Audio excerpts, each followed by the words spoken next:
ഭഗവാന്റെ പാദങ്ങളിൽ നമസ്കരിക്കുന്നു, മഹാഗുരുവിൻ്റെ പാദങ്ങളിൽ നമസ്കരിക്കുന്നു.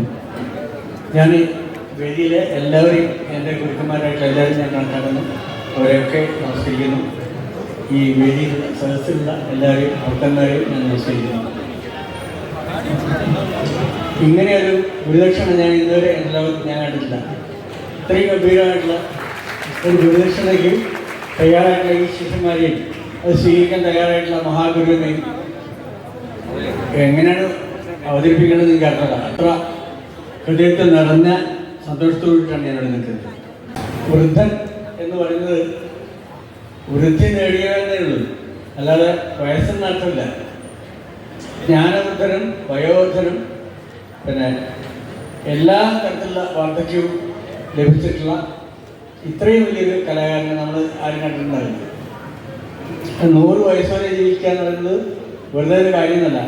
ഇപ്പം എന്നേക്ക് ഒരു 73 വയസ്സായപ്പോൾ തന്നെ, അല്ലെങ്കിൽ 70 വയസ്സായപ്പോൾ തന്നെ എന്നെ കൈയും കാലൊക്കെ തല്ലി പിടിച്ചു ഭഗവാൻ ആയിക്കോട്ടെ. പക്ഷെ അതൊക്കെ നിലനിർത്തിക്കൊണ്ട് ഇങ്ങനെ ഈ ലോകത്തെ അനുഗ്രഹിക്കാൻ തയ്യാറായിട്ടുള്ള പിന്നെ എൻ്റെ മോത്സാറിനെ എത്രയായാലും എനിക്ക് പിന്നെ മതിയാവുന്നില്ല സംസാരിച്ചത്. അത്ര മഹാനായിട്ടുള്ള അദ്ദേഹത്തിനെ ഞാൻ നമസ്കരിക്കുന്നു. വീണ്ടും മഴ നീർത്തുള്ളി മുത്തായി മാറ്റും നന്മണിച്ചിപ്പിയെ പോലെ, നന്മണിച്ചിപ്പിയെ പോലെ നറുനീ വിളക്കിനെ താരകമാക്കും സാമഗാനങ്ങളെ പോലെ, സാമഗാനങ്ങളെ പോലെ.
Saravanan,